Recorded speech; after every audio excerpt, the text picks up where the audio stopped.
الأخبار الكاذبة الفيك نيوز والتحريض هي أكبر عدو لنا جميعا. هذا الأسبوع سيبدأ الشهر الفضيل.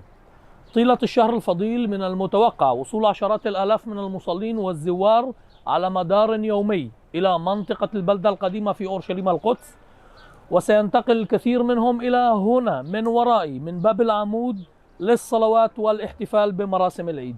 نحن جاهزون للسماح للجميع بحرية العبادة، وسنعمل من أجل الاحتفال الآمن والسليم بالعيد ومراسمه. لسوء الحظ هناك من يريد أن يستغل أيام العيد لنشر الشائعات والأخبار الكاذبة الفيك نيوز بهدف نشر نسخة مشوهة عن الواقع عبر شبكات التواصل الاجتماعي، من بينهم منظمات إرهابية وعناصر إرهابية الذين يريدون استغلال العيد للتحريض ونشر المنشورات الكاذبة عن الواقع في أورشليم القدس والبلدة القديمة والحرم القدسي.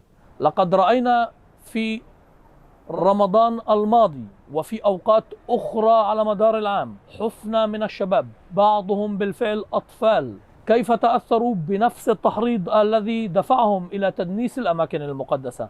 من ناحية أخرى رأينا المصلين الذين أرادوا الاحتفال بالعيد والذين منعوا أعمال الشغب وخلق النظام. ونتوقع هذا العام أيضا أن نتعامل مع أجزاء من مقاطع الفيديو ومعلومات كاذبة فيك نيوز وترويج الخوف وسيناريوهات الرعب من المحرضين والمنظمات الإرهابية. الأخبار الكاذبة الفيك نيوز التي يتم نشرها هي محاولة لهندسة الوعي وخلق حقيقة زائفة في الحرم القدسي والأماكن المقدسة.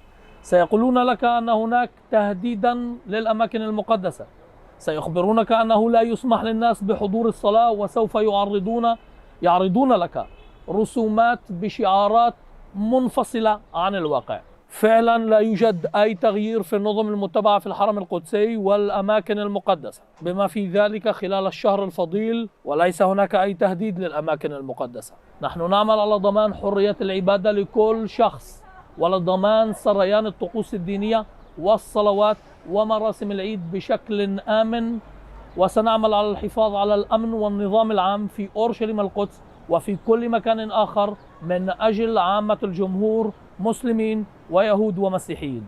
دعوا الحقيقة تنتصر ولا تسمحوا بالتطرف والتحريض والإشاعات الكاذبة ولا تشاركوا فيها. في هذا الشهر الفضيل نعطي الجمهور الممتثل للقانون والعقلاني أن ينتصر.